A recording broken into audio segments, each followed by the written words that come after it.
दोस्तों, आज इस घोर पाप के कारण भगवान इंद्र की पूजा नहीं होती है। दोस्तों, काम और क्रोध ऐसी दो चीजें हैं जिस पर हमेशा नियंत्रण रखना चाहिए, नहीं तो इसके उत्पन्न होने से कई तरह की बुराइयां जन्म ले सकती हैं।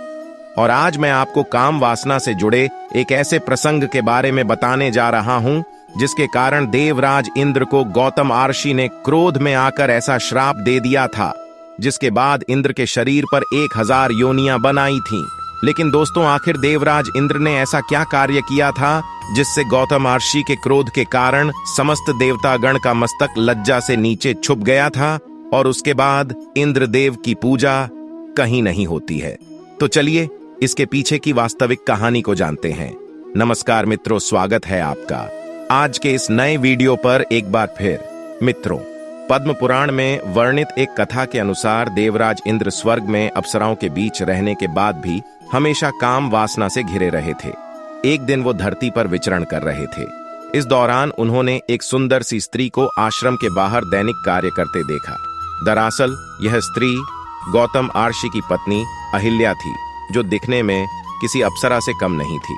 अहिल्या को देखते ही देवराज इंद्र उस पर मोहित हो गए और वह रोज उसे देखने आश्रम के बाहर आने लगे। कुछ ही दिनों में देवराज इंद्र के मन में अहिल्या के प्रति काम वासना जाग गई और वह उसे किसी भी हाल में पाने के बारे में सोचने लगे।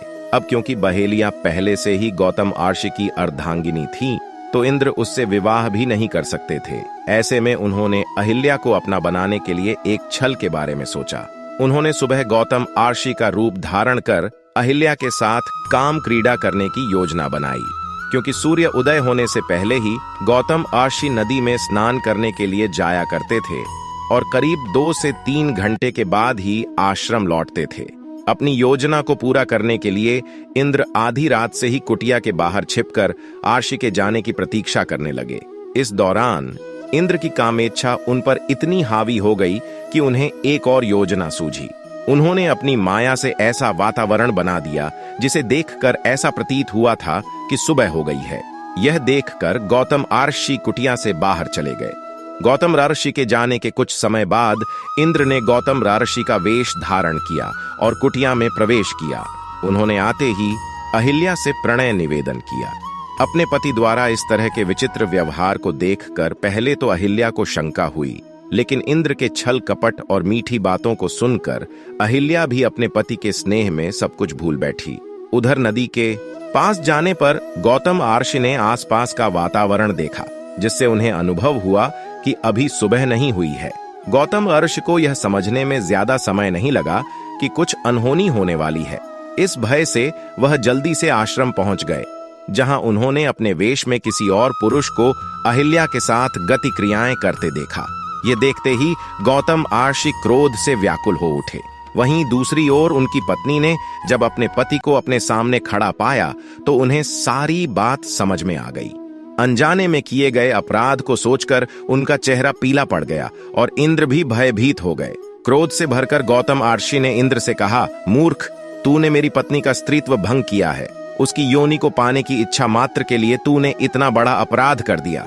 यदि तुझे स्त्री योनि को पाने की इतनी ही लालसा है तो मैं तुझे श्राप देता हूं कि अभी इसी समय तेरे पूरे शरीर पर 1000 योनियां उत्पन्न हो जाएंगी, ताकि स्त्री की योनि पाने के लिए तुझे किसी और स्त्री का सहारा न लेना पड़े। इसी के साथ बहेलिया से अनजाने में हुई इस भूल के लिए गौतम आर्षि ने उसे हमेशा के लिए पत्थर की मूर्ति बन जाने का श्राप दे दिया। कुछ ही पलों में श्राप का प्रभाव इंद्र के शरीर पर दिखने लगा और उनके पूरे शरीर पर स्त्री योनियां निकल आई। यह देखकर इंद्र शर्मिंदगी महसूस करने लगे। उन्होंने हाथ जोड़कर गौतम ऋषि से श्राप मुक्ति की प्रार्थना की। ऋषि को लगा कि यह श्राप कुछ ज्यादा ही कठिन है, इसलिए ऋषि ने इंद्र पर दया करते हुए 1000 योनियों को 1000 आंखों में बदल दिया। इसलिए ही दोस्तों, आपको कई चित्रों में इंद्र के शरीर पर कई आंखें निकली हुई नजर आती होगी, जो गौतम आर्षि के श्राप का ही परिणाम है।